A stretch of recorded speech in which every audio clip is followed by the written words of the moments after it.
Good morning. Good morning, Your Honor. May it please the court. Kevin Colburn on behalf of Regional Counsel's Office, representing Mother BJ. I'd like to reserve 2 minutes for rebuttal, and I want to thank the panel for allowing this oral argument to go forward today. Your Honor, this is a tragedy compounded by DCF. This mother lost her child through SIDS, or actually SUIDS, I guess it's called now. And now the department has removed her other child. Well, we don't know whether it was through SIDS or whether it was through sleeping on the child, right? Right, it's undetermined. Well, that's why it's called SUIDS. I don't know if it's supposed to be called that. It's sudden unexplained infant death syndrome, as opposed to SIDS, sudden infant death syndrome. The difference being the co-sleeping was a possible factor, but there's no determination of that, Your Honor. The doctor did testify there was no trauma to the child, and he said he was undetermined. He couldn't know whether or not he had to put co-sleep. Well, but quite apart from that, we have the fact that on the evening that the child died, the mother and the father left the other child, who I think was 2 years old at the time, in a friend's house without telling the friend. That's correct, Your Honor. We have the fact that they didn't contact the child protective investigator, and the mother admits that she continues to co-sleep. Isn't that enough for, and probably more, isn't that enough for dependency? No, Your Honor, it's not. First of all, addressing those in reverse order, co-sleeping with a 2-year-old, the doctor testified that co-sleeping is a danger for an infant because of overlay, is what he called it. An infant can't move their head, so if there's an overlay, the child would suffocate or could possibly suffocate. A 2-year-old child is not going to have that problem. The doctor didn't testify that there was any risk of harm. No one testified there was any risk of, let alone imminent risk of harm, to the 2-year-old for co-sleeping. So I don't believe that is a fact, and I don't believe that is a basis for a dependency. Was that raised as a basis for dependency, co-sleeping with the 2-year-old? The trial court below asserted the dirty hotel room, the failure to make the phone call, return the phone calls. Child evasiveness, and child left behind, or child left alone, I should say, let me rephrase. And the department and the guardian have argued additionally under Tipsy Coachman that the SUIDS should also be considered in support of the dependency. But the trial court below didn't make that finding. And if I could argue first as to the evasiveness, if you look at the facts, taking the facts as we have to from the trial court below, but there's not sufficient, substantial, competent evidence to support that these parents were evading the investigation as to AG. The BSO officer, who, by the way, didn't say, hey, she even said in trial, I'm a Broward Sheriff's Office officer, child protection. She didn't identify herself as DCF. But putting that to one side, she told the parents when they came to drug test the second day that she was only investigating ABG, which was the child who passed away. She did a well check on AG, and by the way, let me digress for a moment. She said that AG was well taken care of, healthy, no problems. Whose testimony are you speaking about now? That's the CPI, the Broward Sheriff Office investigator, who originally contacted the family and had them come into drug test. When they went into drug test at the field office for the Broward Sheriff's Office, they went into drug test.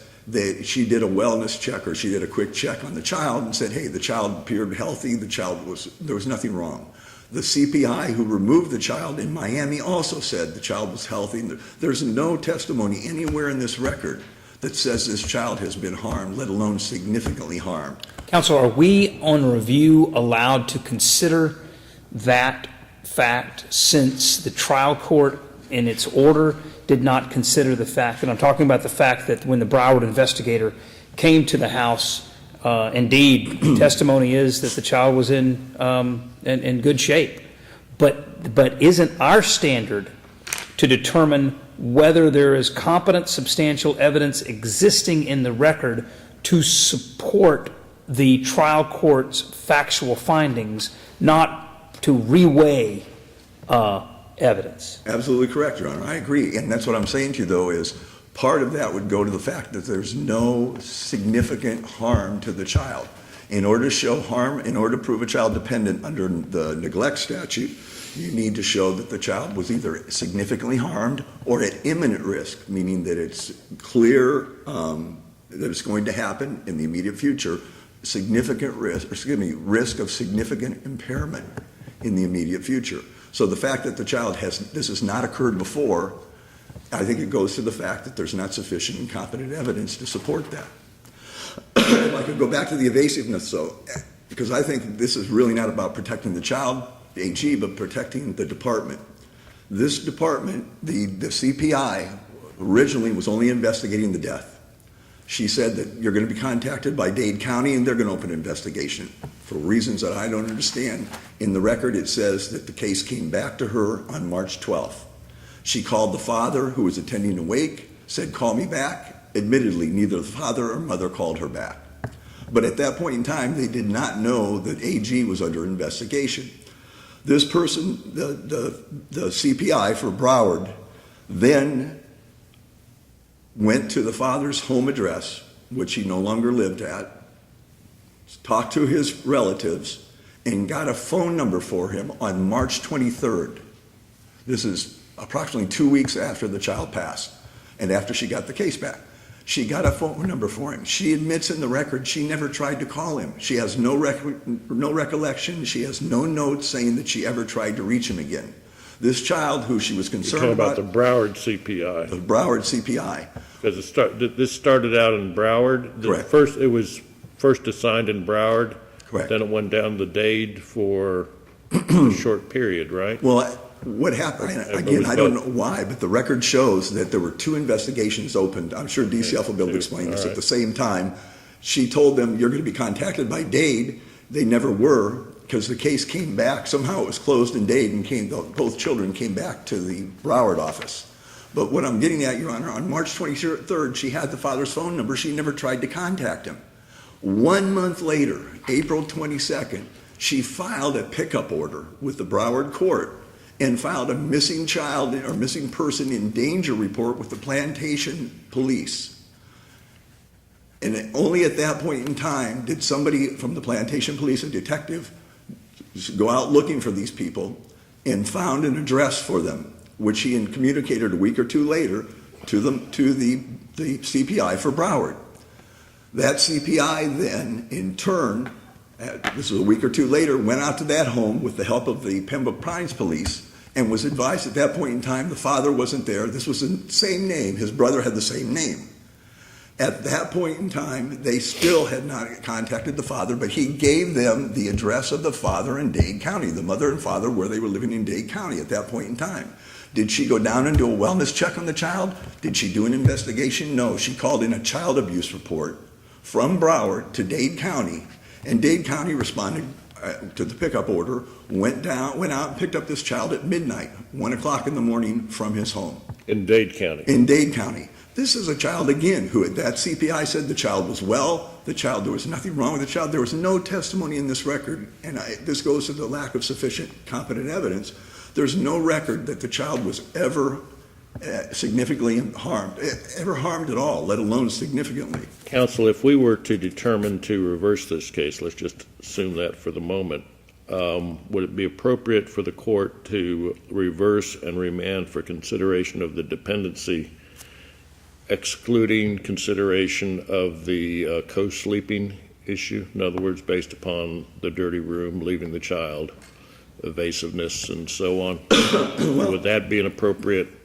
Is that a procedurally possible and appropriate remedy? I don't believe so, Your Honor. I believe that the court would have to reverse and remand as to all 3 counts. Well, again, the co-sleeping was only brought up as a tipsy coachman argument by the department and the guardian. The judge doesn't make that finding. That doesn't seem, I thought they were arguing it pretty strenuously. Oh, they were, but I'm just saying, if you look at the judge's order, the judge had This is an ordinary, what I'll call it, a 1-count dependency case. There are not 3 counts in this, is there?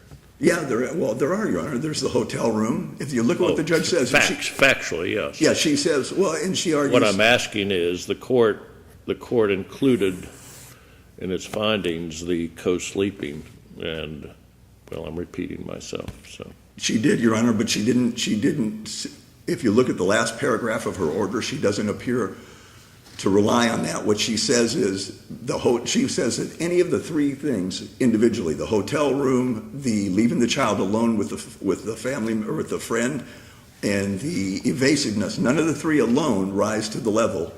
Rather, all together, they're to be considered. And then that goes to the argument of the totality of the circumstances that the department's making under ZC. And I believe that that's a misplaced argument as well, Your Honors, because that has to do with the nexus between an abuse or a neglect and the other child. And you say there's no nexus. Well, it's not even no nexus. There was no abuse of this child. There's no finding, Your Honor, that the co-sleeping caused this child to pass Well, away. and indeed, the determination is that the factors taken together create a prospective risk of neglect. It has to be an imminent prospective risk, and there's a lack of that here. There's no showing, okay, they left the child alone inappropriately, stupidly, but there's no record that it ever occurred before. There's no evidence before this court that it's going to occur again. It called for conjecture at the lower court level that these things are going to recur. This was a one-time incident. The hotel room, the neglect rises from allowing a child to live in an environment. They weren't living there. And in fact, they were living in the maternal grandmother's home. Apparently the CPI never bothered to go take a look and see how that home was set up. It was a 4-bedroom, 2-story home. That's where the child was living. This was a short-term weekend family gathering. So what I'm getting at, Your Honor, is there is no evidence, let alone imminent evidence, of prospective risk of harm. Well, in that regard, the last sentence of the order, I'm looking at, in the last part, does say, quote, "There's no reassurance that the mother will not continue to co-sleep with AG." And there does seem to be, evidence that the judge could find that the co-sleeping will probably continue. But is there evidence that co-sleeping with a 2-year-old is dangerous to the child? I believe not, Your Honor. If you look at Dr. Osborne's testimony, he talks about an infant who can't move its head, and thus the overlay. He doesn't say anything about a 2-year-old. He's talking about babies who are unable to protect themselves. So the answer to your question is no, Your Honor. There's nothing in the record that would support co-sleeping with a 2-year-old would place a child at prospective risk. Okay, Mr. Colbert, we'll Thank give you, you Your 2 minutes in rebuttal.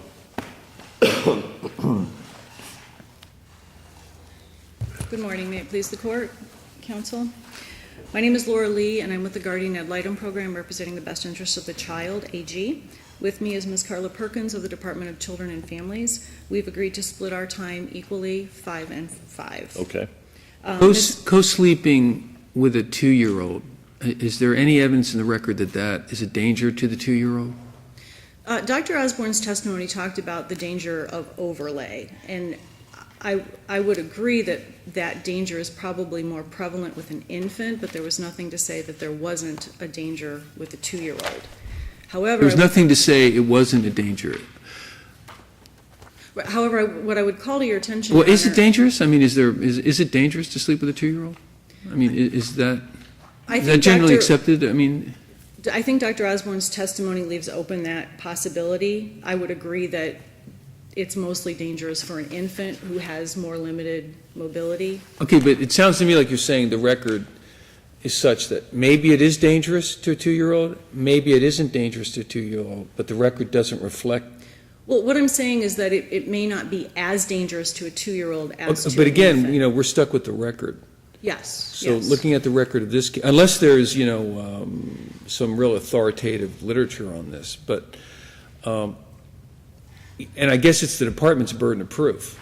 Yes. So if the department was going to prove that there was a danger of the mother sleeping with a 2-year-old, the department had to prove that below, I would imagine. Yes, I would agree. However, this case is not just about co-sleeping, first of all. Okay, but I know, but I just want to deal with the co-sleeping. And I know ultimately the argument's going to be the totality, but, and I guess, is there anything else we need to say about co-sleeping? Because it sounds like you're saying there's no evidence that co-sleeping with a 2-year-old is dangerous. Well, I don't think that's what I'm saying. What I'm saying is that I would agree that Dr. Osborne's testimony based on the unintentional overlay probably has more application to an infant, but he didn't say that it only applies to Well, an infant. in fact, on page 193, he says, "The term overlay means that portion of another person could have obstructed the nose and mouth of the infant." Then going on down, infants that age, meaning the young one, in this case, cannot roll over, they can't move their face out of the way or keep on breathing. If something obstructs their nose and mouth for a few moments, that can be enough. And in context, it seems to indicate to me that that there is a differentiation. And I would agree there's a differentiation, but I don't agree that it necessarily says there's no danger to a 2-year-old. But what I would argue is that what was... Well, where's the evidence that it's dangerous to a 2-year-old? Pardon me? Where in the record is the evidence that it's dangerous to a 2-year-old? There is no specific testimony that it is dangerous to a 2-year-old. I'm just saying I think that Dr. Osborne's testimony leaves open that inference. But what was most important to the trial court about the co-sleeping in terms of the prospective neglect, which I'm addressing, is the parents' lack of insight and persistence and continuing to co-sleep. That was their family practice despite knowing the risks. Well, if there's no evidence, if the evidence is unclear or possibly even indicating that that co-sleeping with a 2-year-old or now 4-year-old, I guess, 3-year-old, whatever it may be, that doesn't seem to be a very strong argument, counsel. But I think what we have to separate, the infant died from sudden, unexplained infant death associated with co-sleeping. And I quote that. That's what Dr. Osborne found.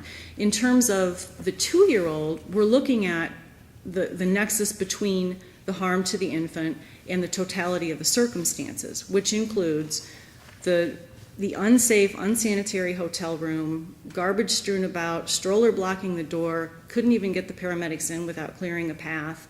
Was there evidence? Stroller blocking the door, would that be a reason to take someone's child away from them? Again, not that alone, but that's... I mean, that's pretty light. I mean, Well, that's the court said no single factor would support the adjudication, and the court... By the way, there had been a death of a child in the room, so I would imagine that parents were somewhat distraught. Well, yes, but the stroller was blocking the door before... Was Presumably, Or because what? everyone The was stroller was asleep. blocking the door before what? The stroller was blocking the door. Presumably, the parents didn't wake up and find the dead infant and then put the stroller in front of the door. Well, I don't know. I mean, presumably, it would seem to me if two parents were confronted with a dead infant, they might have been throwing things away from the bed, clearing the way, just making a clear path between the bed and the bathroom, and frankly, in distress. When did the room become? When did the stroller start to block the door? According to this record, we don't know. We don't know exactly when the stroller was placed When in did the front of hotel door. room become a mess? We don't know. Well, I think it's clear from the record, from the testimony. I mean, the mother was cooking. When the hotel personnel came in, there was garbage strewn about. I mean, presumably when they found the dead infant, they didn't empty garbage cans and throw it around the room. You could have And knocked also- over in the, I mean, if there was, think about a deaf child, I mean, if there was food on a table, I think someone could just sweep the Right. table Well- to make it clear, right? I mean, you wouldn't be sitting there going, I'm going to wash these cups up while I'm... Right, but also troubling to the trial court were the menstrual towels that were strewn all about, the bloody towels. Yeah, Okay. I mean, that's unsanitary, but I mean, again, Well, we can speculate about when this happened and what happened, but the point is there's right, confidence. actually, we can't speculate, right? I mean, Well, the right, department there's- has to prove that. Well, and As soon as there we is- start to speculate, the department loses, right? Right, but I'm saying our discussion here seems to be speculation. The argument is Actually, there's... the department's, I'm asking the department for a fact, and you're saying, we can speculate about it. And see, to me, that's a problematic answer, because it seems to me the department has to prove this stuff. So you can say, let's speculate whether a 2-year-old is at risk. I ask you, is a 2-year-old at risk? And you say, well, we can speculate about that. But terms of to the me, once you say co-sleeping. that, you're kind of almost conceding error. And I'm asking you, when did the room get disheveled? You're saying, well, we can speculate about that. But it seems to me, I thought the department might have the burden of proving that. They do, Your Honor, and I believe the evidence as a whole supports all of the trial court's finding that the totality of the circumstances shows that the mother's behavior and lack of insight clearly and certainly predicts her future behavior and shows that AG is at imminent risk. Okay, now, okay, and I hear you. In other words, a mother that slept with an infant, knowing the infant could be at risk, is maybe a mother who's not going to take care of other children.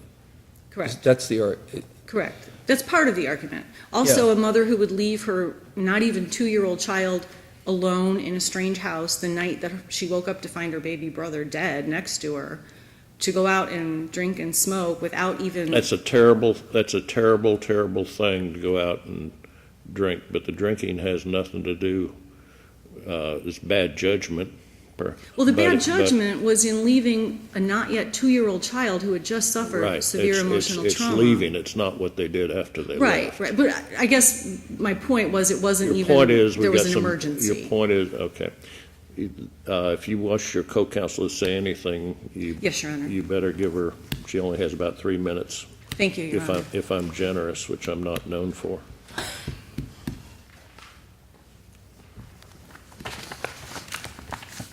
May it please the court, Carla Perkins for the department. This is a case where the court correctly found that the child is at risk of harm. And So, just so that if we can break it down, we have the 4 things, and we're running out of time. The sleeping with a 2-year-old, is there anything in the record that indicates puts the child at risk? nothing, and the department, that's not the department's position either. Okay, so we're going to put that one aside. How about the fact that the parents went out to party, leaving the child in a friend's apartment without telling the friend that the child was being left there, or that they were leaving? That actually constitute harm, and that's where the department argued the tipsy coachman, because in the judgment, the court does not refer to 3901-30A3, which is what the department cited to in its brief, which that reads, leaving a child without adult supervision or arrangement appropriate for the child's age or mental or physical condition, so that the child is unable to care for the child's own needs. You have a child not yet two, approximately 2 weeks from being 2 years old, being left in the downstairs section of a strange home. And the facts are actually, for clarification purposes, the parents went, mother testified that she was living with her mother for a period of time after she got pregnant and had the child. Then they went there for family time. When the baby passed away, they left the hospital and went to the home of a friend where they remained for 3 weeks. So it's that very night in the home of this friend where the friend is upstairs. Mother testified that they called. Let me just, if I may, Ms. Perkins, did you say that the mother, the father, and the child lived in that home for 3 weeks? Correct. They went there from the hospital. Okay, so the child had been living in that home for 3 weeks before the child was left alone? No, it's the very night the baby died, that they left the baby alone in the downstairs section of that home. Is that sufficient? So that was the first night of them being there in that home. And then they stayed there for 3 weeks? And then they stayed there for 3 weeks. Would that be sufficient if that were the only fact to hold a child? The lower court found that alone was not. The lower court looked at the totality of the case, because you have a number of factors. Well, the totality of the case, and I realize that the benefit of the doubt goes to the department here on the facts, but the totality of the case also indicates that the death here was March 9th, okay, of 2015. The CPI, the Broward CPI, Roberts, goes to the hotel, doesn't pull the child. The case then gets assigned down to Dade for a few days. Nothing happens down there, I guess. Then March 12th, 3 days later, it gets reassigned up to Broward to Mr. Roberts, or Miss Roberts, whoever it may be. Then we go to March 23rd, almost 11 days later, I guess, or 9 days later, whatever it may be.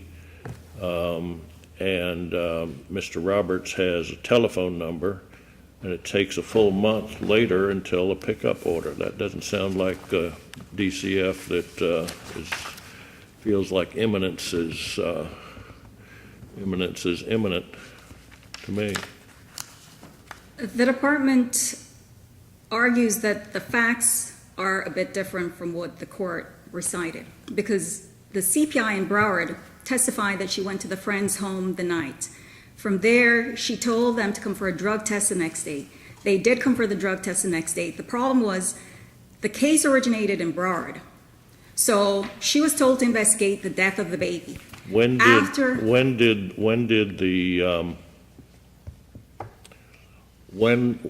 what point was it that the evasiveness ended?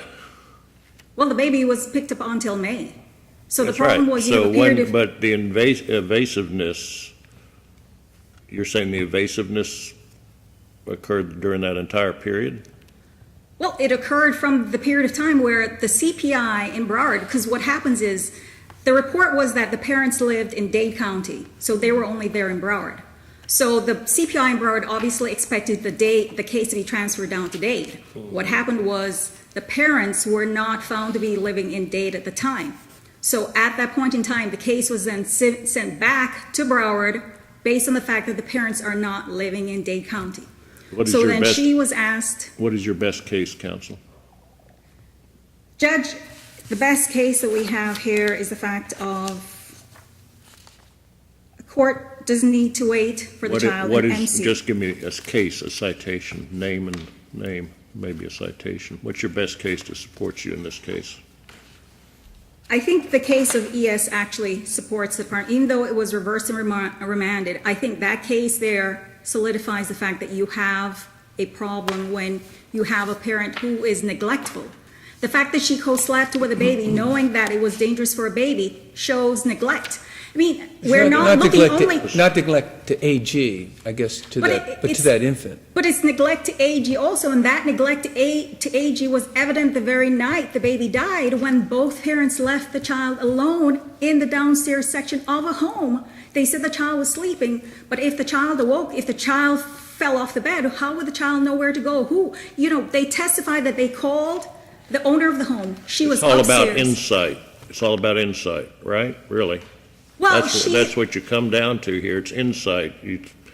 Insight, we have bad parents, so we're not arguing insight at this point because we need to offer the parent services, and through services is where they develop the insight. that's the whole point. But we're trying to help. It's insight. You feel like you need to improve the parents a bit. We're trying to You don't help just get to them. improve the parents. Right, I knew you are. Help them not to learn, because this is a case that's really about neglect. It's not about just a baby dying, which is unfortunate, but it is about the fact that you have a baby who's passed away. The same night the baby is away, the parents leave the child alone. And even though months later, a CPI may have gone in, found the child, said the child looked okay, the parents were actually living in Dade County in a place of their own. They were not, the mother did not go back to her mother's house, and the mother testified that they were now together in their own place in Dade County. So the fact is, the court is looking at the witnesses, And hearing the evidence. that neglect under 390144 has to be deprivation, not just deprivation, but deprivation or environment that causes the child's physical, mental, or emotional health to be significantly impaired or be endangered of significantly impaired, right? Right. And then 390130A3 talks about the fact of leaving a child without adult supervision or arrangement appropriate for the child's age or mental or physical condition. And the evidence here is they're not just competent evidence, but substantial competent evidence, right? And there Not is just- substantial evidence based on that fact, along with the fact of them evading. You know, the CPI testified to the fact that she called the father. He said he was at the wake for the baby. She was respectful, asked him to return the call, and she made numerous phone calls. She left a voice message for mother. She made a number of phone calls, asked for them to How get many back. phone calls did the Broward investigator make? She testified to over a period of days she said she tried calling the mother once, didn't get through. The total She number. called again. Do you know the total number offhand? It probably would be about 5 or so, that's my guess, because she said she called a number of times. Okay, so She called the father, but she called failure the to father return 5 phone calls. Is that evading? Because, I mean, there are a lot of lawyers in town that are going to be in trouble if we come up with that rule. The fact of not returning the phone calls when you know that there is an investigation regarding the child, because when the CPI was told On the that other the hand, case was... they immediately came in for the drug test. I mean, They came, the which next, is, they came the next day for the drug test, but it's after that she tried to contact them again and wasn't getting through to them. The fact is, you also have a testimony from the friend, Miss Larkins, who testified to the fact that during the time period when both parents said that their phones were broken, she said that she was communicating with them by phone. They were staying at her home, but whenever she needed to reach them for whatever, she testified to the fact that she was on, she if the didn't have a department had phone. sent out, I mean, obviously, we deal with situations where people are trying to evade other people or evade service or process. And failure to return 5 phone calls, that's not much. I mean, the department didn't send it'd be different if the department sent an investigator out and they're changing addresses, right ahead of the investigators or. But she testified, CPI Roberts testified to going out. The fact is, when she was provided with an address, she then went to the address also, was told by a police officer that that was not the home. She did everything that she could to try and communicate with the parents, especially in light of the fact that she did not want to be pushy. They had just lost a baby. All she's trying to do, communicate with them, make sure that whatever needed to have been done was done. The court hears the testimony, looks at the facts and says, 3901, you have 30K also, because the child sibling died as a result of abuse, abandonment, or neglect. Counselor, you're over your time, but I do have one question. Is it possible procedurally, and I'm looking procedurally, for us to reverse this case and remand it for consideration absent the infant death, the occurrence of the infant death, to see whether or not the trial court still considers that there's a dependency? Is that procedurally possible? Absolutely. However, the department asserts that... I know you don't agree with it. Thank you. We ask that you affirm. Yes, we understand that. Mr. Colbert, you get 2 minutes, and that's it. I'll be brief. Let me ask a procedural issue. If this is reversed, could the department refile a dependency and then put in evidence that sleeping with a 2-year-old does put the 2-year-old at risk? Absolutely, because that would be, there's no res judicata on that. That was not tried below. So yes, the answer would be, but going back to, you mentioned the authoritativeness of the medical literature. On cross-examination, this medical examiner, Dr. Osborne, there were 6 or 8 different treatises he was asked about concerning co-sleeping, even with the baby, and he was unfamiliar with any of those. Now, the trial counsel didn't handle it properly, so I couldn't come before you on any kind of a Daubert argument, but there is apparently authoritative works out there that are in support of co-sleeping. So but in answer to your question, yes. If I could turn quickly to the evasiveness, though, there were 4... Counsel, let me ask you about evasiveness, because are we stuck on that issue? Are we as a panel stuck with the trial court's determination that the mother and father's explanation with regard to the evasiveness issue and why they didn't return phone calls, their explanations were not credible? Are we stuck with that? Can we revisit that issue? I mean, that's a specific finding that the trial court No, makes. I don't believe you can. That would be reweighing the evidence. But you can look at the sufficiency, and this goes back to, there were 4 phone calls. She called the father at the wake. When she called back over a day or 2 later, there was no answer because his phone wasn't working. She called the mother, the voicemail was full. She called the mother a 4th time and left a message. That was it. On March 23, she got a new phone number for the father and never called it. And I want to point out one other thing. She never went to this home where she first visited, this friend's home where they lived for 3 weeks. She never went back there to see if they were there in Broward County. And she never, if you look at the record on her testimony, she initiated the investigation by going to the maternal grandmother's home because that was the home address of the mother. And there, the maternal grandmother told her where the mother was living. She, in the month or 6 weeks after this child was in danger and went missing, she never went back to the maternal grandmother and said, "Where's your daughter?" So I don't think there's any grounds. There is certainly not sufficient and competent substantial evidence to support that these parents were evasive. Thank you. Thank you, Your Honors. I'd ask that you reverse. All rise.